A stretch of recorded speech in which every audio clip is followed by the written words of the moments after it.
Friends, ఇప్పటికీ మీకు ఒకటి అర్థమై ఉంటుంది. ఏందనంటే చిత్రగుప్త్ ఏదన్నా ఆట మొదలెడితే దాన్ని వెనుకకు తగ్గే ప్రసక్తే ఉండదు. అట్లాంటి మన చిత్రగుప్త్ గ్రనైట్ మాఫియా మీద, కరీంనగర్ గ్రనైట్ మాఫియా మీద ఉక్కు పదం మోపింది. టైమ్స్ ఆఫ్ ఇండియా కూడా నిన్న దాని మీద కథనం రాసింది. ఫ్రెండ్స్, 10th December 2024కు వచ్చిన టైమ్స్ ఆఫ్ ఇండియా కథనం స్క్రీన్ షాట్ మీ ముంగట నా వెనుక కనబడుతున్నది. ఇప్పుడు ఇందులో ఏం మాట్లాడుతుందనంటే, స్టేట్ మైన్స్ డిపార్ట్మెంట్ ఏదైతే ఉన్నదో నేషనల్ గ్రీన్ ట్రిబ్యునల్ కి ఒక లేఖ రాసింది, or to that matter affidavit ఇచ్చింది, or to that matter communication పంపింది, whatever it may be. వాళ్ళు ఏమని పంపిరానంటే, మైనింగ్ ఫర్మ్స్ ఏవైతే రాష్ట్రంలో ఉన్నాయో, తెలంగాణ రాష్ట్రంలో మైనింగ్ ఫర్మ్స్ ఏవైతే ఉన్నాయో అవి 152 కోట్ల ఇంకా డ్యూస్ కట్టాలా అని చెప్పి ఎవరికి పంపించింది నివేదిక? నేషనల్ గ్రీన్ ట్రిబ్యునల్కి పంపించింది. నేనన్న మాట కాదు, టైమ్స్ ఆఫ్ ఇండియాలో వచ్చిన కథనం. The mines and the geology department said that in a report to the National Green Tribunal highlighting the widespread lapses by the granite mining companies operating across Karimnagar, Peddapalli and Rajanna Siricilla districts. అందులో Shweta granites అని చెప్పి ఎక్స్క్లూజివ్గా పేరు పెట్టుకొని Shweta granites అని పెట్టి అందులో farmer కర్ పాత్రకు ఉన్నది అని చెప్పి ఇంత కీలకంగా కూడా రాసింది. ఈ నేషనల్ గ్రీన్ ట్రిబ్యునల్కి రిపోర్ట్ ఎందుకు ఇచ్చింది అని అంటే, the petition was filed in the national green tribunal. National green tribunal petition file చేసింది ఎవరు అని అంటే, మీ నా అందరము గర్వపడే ఒక కాషాయ యోధుడు, మన కాషాయ యోధుడు పెరాల చంద్రశేఖర్ రావుజీ. ఆయన ఈ నేషనల్ గ్రీన్ ట్రిబ్యునల్లో పిటిషన్ ఫైల్ చేస్తే నేషనల్ గ్రీన్ ట్రిబ్యునల్ వీళ్ళకి రిపోర్ట్ అడిగితే state mining and geology department వాళ్ళకి రిపోర్ట్ పంపింది. ఏమనని? 152 crores ఏవైతున్నాయో ఇంకా మాకు డ్యూస్ రావాలా అని చెప్పి చెప్పింది. గిరీష్, ఇది వాస్తవమా అని చెప్పి మాట్లాడితే, దానికంటే ముందు 2010 demand notices issued by the deputy director of mines and geology అని చెప్పి చెప్పింది. దానికంటే ముందు ఇంకొకటి ఏందనంటే, ఇప్పటికీ 381 డిమాండ్ నోటీసెస్ పంపితే కేవలం అందులో 171 కేసెస్ ఇప్పటిదాకా క్లోజ్ అయినాయి అని అన్నారు. మళ్ళీ మిగతా ఏమైనాయి అని అంటే, మైనింగ్ డిపార్ట్మెంటే చెప్పాలా, మైనింగ్ డిపార్ట్మెంట్ అధికారులే మాట్లాడాలి. అయితే ఇప్పుడు క్వశ్చన్ ఏందనంటే ఫ్రెండ్స్, జాగ్రత్తగా నుండ్రి, ఇది ట్యాక్స్ పేర్ల పైసా, ఇది మీ పైసా, జాగ్రత్తగా నుండ్రి. ఇవాళ పేర్లు ఎవరైతే ఉన్నారో, వరంగల్కి సంబంధించిన వెనకటికి సివిల్ సప్లై మినిస్టరు, ఈయన చేసిన అరాచకాలు ఏంది అనేది ఇలా టైమ్స్ ఆఫ్ ఇండియా డైరెక్ట్గా రాస్తున్నది. 152 crores అలా లెక్క. కాకపోతే ఈ 152 crores లెక్క కరెక్టా, లేకపోతే ఈ స్టేట్స్ అండ్ మైన్స్ డిపార్ట్మెంట్ ఏదైతే ఉందో ఈ గ్రానైట్ కంపెనీల ఓనర్లను కాపాడే ప్రయత్నం చేస్తుందా, లేక ఒక్కొక్క స్టేట్ మైనింగ్ డిపార్ట్మెంట్లల్లా, మైనింగ్ అండ్ డిపార్ట్మెంట్ తెలంగాణ స్టేట్లా ఎవరెవరికి ఎంత ముడుతున్నాయి అని అనేది ఒక పెద్ద ప్రశ్న. ఎవడెవడు ఎంత కరప్ట్ ఆఫీసర్ అనేది ఒక ప్రశ్న. ప్రతి ఆఫీసర్ ఇంటి మీద రేడ్ చేయాలా అని అనేది ఇలా చిత్రగుప్తు కోరిక. ఈ మాట నేను ఎందుకు మాట్లాడుతున్నా అని అంటే, నాకెవ్వడిని నమ్మబుద్ధి అయితే లేదు. 152 crores ఏ లెక్కలు చెప్పిర్రు? నేను ఇలా రాష్ట్ర మైన్స్ అండ్ జియాలజీ డిపార్ట్మెంట్ని హెచ్చరిక జారీ చేస్తున్నా. ఏ రకంగా చెప్పిర్రు? నాకు డేటా కావాలా. బికాస్ నా దగ్గర ఒక డేటా ఉన్నది కాబట్టి నేను ఇంత హెచ్చరిక జారీ చేస్తున్నా. సురేందర్ మోహన్ IAS గారికి చెప్తున్నా, సార్ మీరు నిజంగా ఉక్కుపాదం మోపుతారో అని నేను అనుకుంటున్నా సార్. నా పర్సెప్షన్ని మీరు చేంజ్ చేయకండి sir. I have a high regard to you sir. మీరంటే నాకు అత్యంత గౌరవం సార్. ఆ గౌరవంతో నేను ఏమని చెప్తున్నా సార్ అని అంటే, సద్వినయంగా 152 crores లెక్క ఎట్లా సార్? కేవలం కరీంనగర్ గ్రానైట్కి సంబంధించిన కబ్జా ఏమంటారు క్యామ్ ఏదైతున్నదో అది 749 కోట్లు సార్. ఇది నేను మాట్లాడతలేను సార్. సాక్షాత్తు మీ assistant director of mines to the director of mines కి రాసిన లేఖ ఇలా చిత్రగుప్త్ మీ ముంగట పెడుతుంది ఫ్రెండ్స్. చిత్రగుప్త్ ఇలా మీ ముంగట పెడుతుంది. ఈ లేఖలో చూడండి friends. Government of Telangana departments of mines and geology, B Satyanarayana MSc assistant director of mines geology Karimnagar, director of mines and geology Hyderabad కి రాస్తాడు. ఏమని రాస్తాడు? ఫలానా సంస్థలు అని చెప్పి రాస్తాడు. దాని తర్వాత ఏమని రాస్తాడు? It is submitted that the government vide memo 9884 of 2013 commercial department etcetera dated etcetera అని చెప్పి ఇదంతా రాస్తాడు. ఇదంతా రాసి ఒక్క నిమిషం ఫ్రెండ్స్, ఎస్ ఇది రాసి టోటల్గా అమౌంట్ ఎంత ఉందిడా? 749 crores 66,76,882 rupees చలామణి చెయ్యాలా, వసూలు చెయ్యాలా అని చెప్పి రాస్తాడు. మళ్ళీ ఇంతగానం రాసినాక కేవలం వసూలు ఎంత చేసిర్రు వీళ్ళు? 11,50,55,936 రూపాయలే వసూలు చేసిర్రు ఈ లెటర్ ప్రకారం. ఇది నాకు రాసిన లెటర్ కాదు, ఒక RTI సబ్మిట్ చేస్తే ఆ RTIలో వచ్చిన లేఖ. అసిస్టెంట్ డైరెక్టర్కి రాసిన లేఖ. గిరీష్ దారామోనియానికి లవ్ లెటర్ రాసింది కాదు, ఇది చిత్రగుప్తకి రాసింది కాదు. అందులో కేవలం 11 కోట్లే మనం వసూలు చేసినాము, రావాల్సింది మాత్రం టోటల్గా 749 crores అని అన్నారు. మళ్ళా ఏ లెక్క ప్రకారము 152 crores అని చెప్పి నేషనల్ గ్రీన్ ట్రిబ్యునల్కి మీరు రిపోర్ట్ రాస్తున్నారు sir. Is it not the separation of facts? Is this not illegal issue? మేము దీని మీద పెద్ద రచ్చ చేస్తాం సార్. ప్రతి కేసులలో ఇంపీడ్ అవుతుంది సార్ చిత్రగుప్తకుడిగా. రాష్ట్ర ఖజానా అంటే పొరగల మజాక్ అయిపోయిందా sir?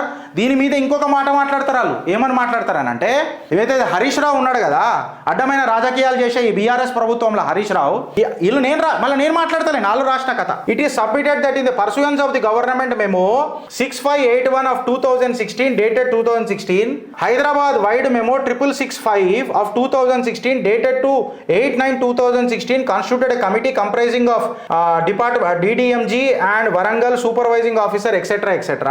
Further directed a special team to conduct review meetings. అంతా చెప్పిన తర్వాత further it is submitted that the memo, ఏదైతే హరీష్ రావు మెమో ఇష్యూ చేయించండి కదా, 1:1 ఉండాలా, పెనాల్టీ 1:5 ఉండొద్దు అని చెప్పి 6665 of 2016 ఉన్న మెమోని ఇప్పుడు అసిస్టెంట్ డైరెక్టర్కి ఏం చెప్పిండో చూడండి. Further it is submitted that the memo 6665 of 2016 dated to 2016 so and so is only a circular instructions issued by the Director of Mines and Geology, and the same was withdrawn later by the Director of Mines and Geology Hyderabad.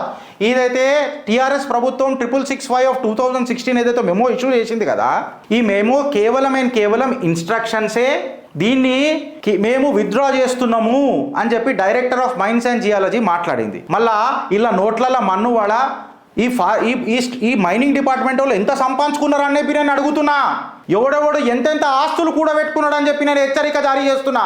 152 కోట్లని ఏ రకంగా చెప్పినావని చెప్పి నేను నిలదీస్తున్నా. Data మీ దగ్గరనే ఉంటుందా, లేకపోతే ఎవడన్నా అయ్యా సొత్తా data అంటే? అరే ఎంతగానం దోసుక తింటారా నాయన, నాకు అర్థం కాదు. కానీ మీరు 152 కోట్లని ఎట్లా చెప్పారు? ఈ లెటర్లోనే చెప్పినావు కదా, 7,96,66,76,882 రూపాయలు మేము వసూలు చేయాలా? కేవలం మేము అసమర్థత మా ఆఫీసర్ల వల్ల కేవలం 11,58,955,936 రూపాయలే సెటిల్ చేసినాము, ఫైన్లు తీసుకున్నాము, సెనరోజీ ఫీ అండ్ రాయల్టీ ఫీ అని చెప్పి నేషనల్ గ్రీన్ ట్రిబ్యునల్ కోర్టులను కూడా మీరు, లా ఎన్ఫోర్స్మెంట్ ఏజెన్సీలను కూడా మీరు పాగలు బనాస్తున్నారా? ఎవడయ్యా జాగిరం చేస్తున్నారు రాబాయ్, నాకు అర్థం కాదు. వెనకటికి కూడా నేను పదే చెప్పుకుంటూ వచ్చిన, కొంతమంది కవరింగ్ లెటర్లకే పరిమితమైనరు. ప్రతిసారి కవరింగ్ లెటర్ చూపియాలా? ఇప్పుడు ఏముంది ఫ్రెండ్స్, నేను ఒక లెటర్ రాసి నేను ప్రెస్ లేపు చూపిస్తా, ఇది ఏముంది అన్నది ప్రెస్ వాడు చూస్తాడో చూడడో, ఎందుకంటే లెటర్ నేను ఇయ్య తర్వాత నేను అడిగి వెళ్ళిపోతా తొందరగా ఉందని చెప్పి. ఇది మళ్ళీ నా కవర్లకు వెళ్ళిపోయింది అనుకో, కేవలం ఎవడైతే భయపడాలనో, తప్పు చేస్తాడో వాడు భయపడతాడు. కాకపోతే ఈ కవరింగ్ లెటర్ ఎవరికైతే పోవాలనో వాళ్ళకి పోవాలి కదా. కవరింగ్ లెటర్లకు పరిమితమైన ఆ మనుషులకు కూడా నేను ఒక హెచ్చరిక జారీ చేస్తున్నా. మళ్ళీ వాళ్ళ కవరింగ్ లెటర్లల్లా మళ్ళీ ఇది పెద్ద మనుషులకు ఇచ్చిండ్రా లేదా అనేది ఒక పెద్ద సందిగ్ధం అయిపోయింది ఇలా నాకు. ఎందుకంటే వాళ్ళే ఇలా నేను స్టేట్స్ మైన్స్ అండ్ డిపార్ట్మెంట్కి కూడా కొంచెం కేసులాలు చెప్తున్నా. సురేందర్ మోహన్ గారు ఐఏఎస్ గారు మీకు చెప్తున్నాను sir, you need to be very vigilant on this document. The 6665 of 2016 was just a circular instruction and which was further cancelled or withdrawn by the Department of Mines and Geology of Telangana. ఆ కాడికి వస్తే ఒక పెద్ద మనిషికి లేఖ రాసిండు వెనకటికి. ఆ లేఖల నుంచి తీసుకొచ్చిన స్క్రీన్ షాట్ ఆ పెద్ద మనిషికి, కవరింగ్ లెటర్ ఇచ్చిన పెద్ద మనిషికి చెప్తున్నా. పేజ్ నెంబర్ 3 పాయింట్ నెంబర్ 4 గుర్తు చేస్తున్నా ఫ్రెండ్స్ మీ అందరికీ. మళ్ళీ ఈ కవరింగ్ లెటర్ పెద్ద మనుషులకు చేరిందా లేదా అని అన్నది నాకు తెలియదు. The Telangana government deliberately did not collect normal plus 5 times fees. ఏదైతే ఫీజు 5 times కలెక్ట్ చేయాలనో అది కలెక్ట్ చేయలే అని చెప్పి చెప్తున్నారు. దాని తర్వాత seigniorage fee and granite agencies నుంచి మనం 5 times కలెక్ట్ చేయాలనో కలెక్ట్ చేయలేదు, ఇది లాకి విరుద్ధము. Rule 26 of 2 of Telangana mines and mineral concession ఏదైతే ఉంటుందో దాని ప్రకారము 5 times చెయ్యాలా అని చెప్పి ఆంధ్రప్రదేశ్ ఉమ్మడి హైకోర్టు ఉన్నప్పుడు ఎల్ వెంకటేశ్వరరావు వర్సెస్ సింగరేణి కోలరీస్ 1993లా ఏదైతే కేసులో ఉండనో దాన్ని ఉద్దేశించి చెప్పి మద్దతు తెలుపుతూ మళ్ళీ కవరింగ్ లెటర్లో రాసిన ఈ ప్రక్రియ పంపించినరా లేకపోతే కుర్చీ మడత పెట్టి ఏడబెట్టుకున్నారు అనేది ఒక పెద్ద ప్రశ్న. ఎందుకంటే July 31, 2019కి రాసిన ఈ లేఖ జూలై 31, 2019కి రాసిన ఈ లేఖ ఇంకా యాక్షన్ ఎందుకు దిగలే? స్టేట్ మైన్స్ అండ్ డిపార్ట్మెంట్ ఎందుకు గాజులు వేసుకొని కూర్చున్నది? 749 కోట్లు వద్దా మీకు? 152 కోట్లే తీసుకొని పెట్టుకుంటారా? ఎవరెవరితో కుమ్మక్కయినరు? మీరు కూడా కుమ్మక్కయినరా? పొగిడిన నోటితోనే ఇలా ఛాతీలో పొడుస్తున్నా, అడుగుతున్నా. ట్యాక్స్ పేర్ల పైసలు నేను హెచ్చరిక జారీ చేస్తున్నా. నాకు బాధ అవుతుంది, నా ట్యాక్స్ పేర్ల పైసా పోతుంటాడు. ఎట్లా సబ్మిట్ చేస్తారనండి? కేవలం 152 కోట్లు అని చెప్పి ఎట్లా చేస్తారండి? When it is clearly shown here in this file from the government of Telangana నుంచి 749 కోట్లు రావాలా, 11 కోట్లే మేము కలెక్ట్ చేసినాము. ఈ 6665 ఏదైతే మెమో ఉన్నదనని మీరు మాట్లాడతారు, ఎక్సెట్రా ఎక్సెట్రా. దానికి వీళ్ళు ఏం చెప్తారనంటే, ఒక పిల్ ఉన్నది 183 ఆఫ్ 2018 ఇన్ హానరబుల్ హైకోర్ట్, గజ్జల కాంతం వేసింది, దాని మీద వీళ్ళు 749 crores కలెక్ట్ చేయమని అన్నారు అని. When you have clearly accepted the 6665 of 2016 memo ఏదైతుందో దాన్ని మేము విత్డ్రా చేసుకున్నాము అని చెప్పినాము. పిల్లు డెసిషన్ ఏదొస్తే ఏందనండి, మీరు కోర్టులను తప్పుదారి పట్టిస్తున్నారు, కేసులు తెగకుండా చూస్తున్నారు. ఓడోడు ఎంతెంత ఆస్తి కూడబెట్టినరో దీని మీద పెద్ద చెప్పుర్రి. సామాన్య ప్రజలమైన మేము మూవ్ బంద్ కామ్ చాలు చేసి చూపిస్తాం, గడ్డపార దించి చూపిస్తాం. అట్లీస్ట్ ఎగ్జిక్యూట్ చేసే జిగర్ల దమ్ము మీకు ఉందా అని చెప్పి అలా మాట్లాడుతున్నాం. ఎవడెవడు ఉన్నాడో మొత్తం డొంక కదలాలా. ఇంకా అసలైన బొందల గడ్డల మీద మూల త్వరలో కొట్టబోతా నేను. ఆ కవరింగ్ లెటర్ కూడా బయట పెడతా, కవరింగ్ లెటర్లు కూడా బయట పెడతా నేను. ఎవడెవడునో మొత్తం వెళ్ళాలా. కేవలం ఇప్పుడు చూపెట్టాలి కదా, ప్రజలను మనం మభ్యపెట్టి నడపలేం కదా ఒక ఉన్నత పదవులలో ఉండి. We need to be very smart and whistle boss. కేవలం స్టేట్మెంట్లతో పూట గడుపుకుంటానంటే నడవదు. ఇది చిత్రగుప్తు చెప్పినా కదా, యమలోకంలో యముడు ఇడిచిపెట్టినా తెలంగాణలో ఈ చిత్రగుప్తు ఛానల్ మాత్రం విడిచిపెట్టదు. మేము మాట్లాడింది తప్ప ఫ్రెండ్స్? మీ పక్షాన మాట్లాడినా, సామాన్యుడి పక్షాన మాట్లాడినా. మేము ఏదైనా ఇలా మాట్లాడినామంటే అది ఖచ్చితంగా ట్రెండింగ్ న్యూస్లు ఉంటుంది. And this is what we are. Times of ఇండియాలో నిన్న వచ్చిన కథనం ఇది. ఇప్పుడు మీరు చెప్పురి ఫ్రెండ్స్, ఎన్ని పైసలు రావాలను? వీళ్ళు ఒప్పుకున్నారు కదా 749 కోట్లనని. మళ్ళా నేషనల్ గ్రీన్ ట్రిబ్యునల్కి 152 crores అని రాస్తారు. ముఖ్యమంత్రి గారు విగ్రహావిష్కరణలో ఉన్నంత ఉత్సాహము జర రాష్ట్ర ఖజానా మీద పెట్టుండ్రి. 3 రంగుల జెండా వేసుకొని కదిలిండు మా సింగమోలే మా సింగం అని చెప్పగానే పాటలు పాడపచ్చుకోనికి ఇక కాదు. ఆ రాష్ట్ర ఖజానాలో రావాల్సిన రాబడి ఎంత ఉందో ఫస్ట్ వసూలు చేయర్రి. కూర్చొని చెక్కబదన చేసుడు కాదు, పొగిడిన నోటితోనే ఇలా రాజ్యాంగబద్ధంగా మిమ్మల్ని పొడుస్తున్నా. ఆలోచిస్తారా లేక అనుభవిస్తారా? భారత్ మాతాకి జై.